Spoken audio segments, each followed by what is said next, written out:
Voilà, c'est à toi. Chers amis, bonsoir.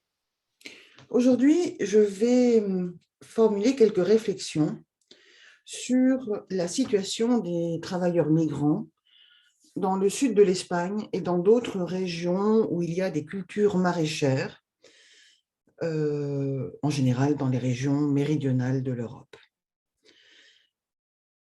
On retrouve dans ces régions un très grand nombre de travailleurs migrants, de personnes qui sont privées de leurs droits, et j'aimerais comprendre un petit peu comment on arrive à cette situation.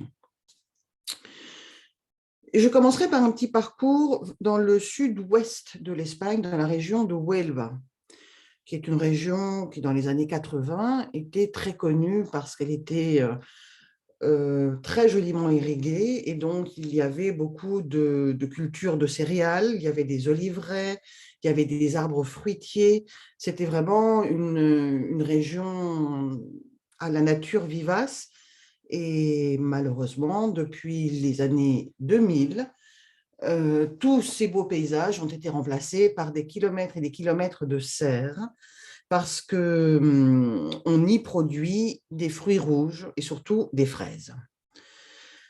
À l'heure actuelle, les producteurs de fraises emploient surtout des femmes, et toujours depuis le milieu des années 2000, ce sont surtout des migrantes. Alors, les secteurs agricoles, vous savez, utilisent beaucoup des journaliers, ou des journalières en l'occurrence, qui travaillent ponctuellement pour telle ou telle culture. La fraise, c'est de février à juin. Et pendant cette période, le secteur de la fraise requiert le travail de 100 000 personnes. Alors, ces personnes peuvent quand même aussi être des Espagnols. On dit dans ces cas-là que ce sont des travailleuses saisonnières autochtones. Il y a aussi des femmes marocaines qui ne sont pas des migrantes illégales, parce qu'il y a tout un système organisé par l'organisation patronale du secteur agroalimentaire, en coopération avec le gouvernement espagnol et le gouvernement marocain, pour faire venir des travailleurs ponctuellement, pendant une durée relativement courte. Mais ces travailleurs-là n'ont pas de statut de résident à plein temps, quoi.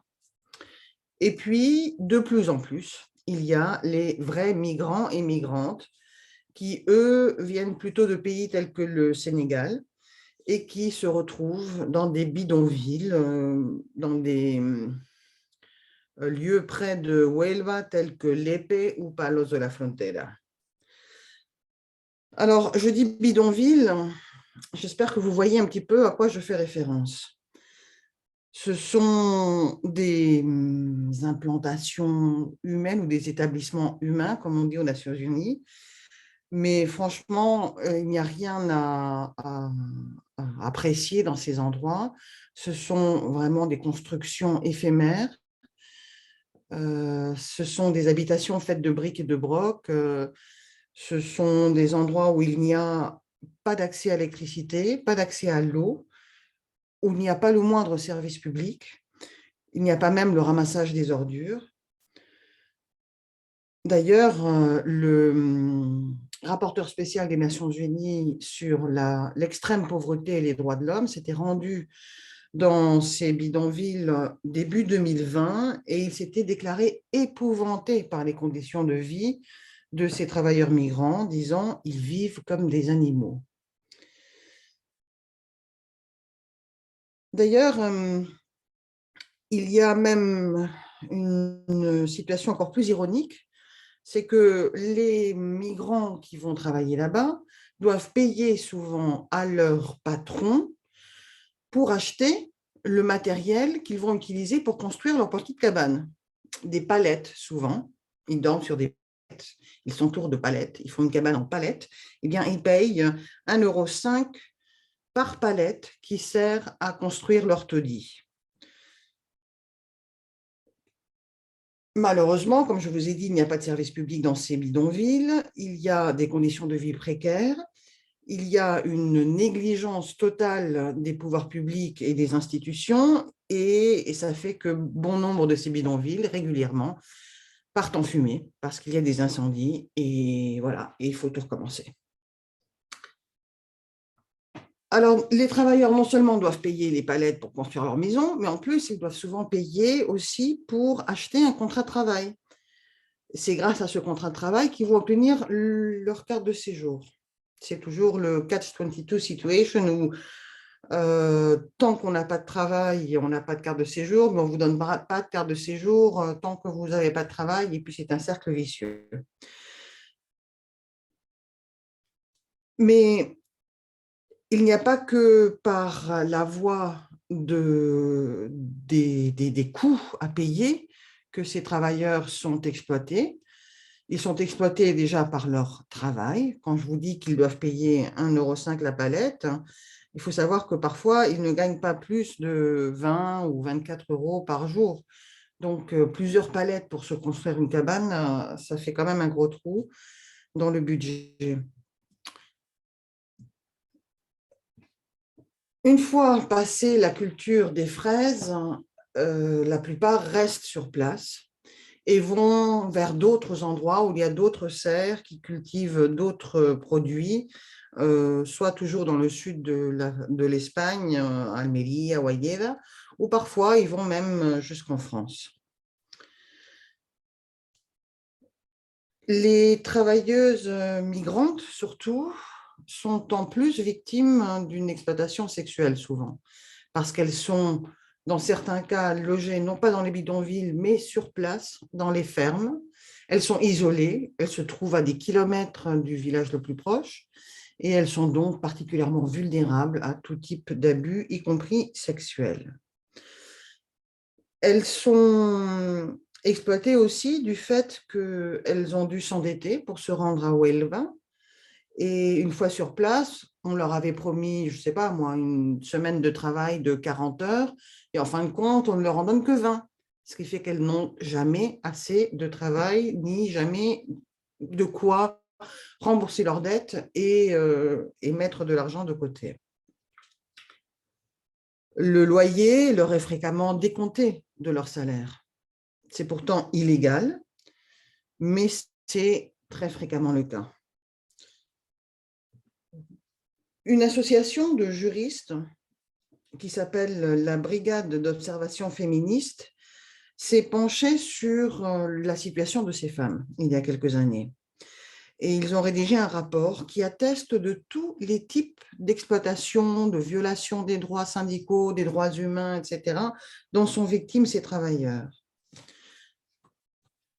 Eh bien, c'est un rapport qui signale la violation constante et flagrante des droits du travail essentiels, mais aussi des droits fondamentaux à la dignité de la personne, à l'intégrité physique et morale, mais aussi les droits de réunion ou la liberté syndicale.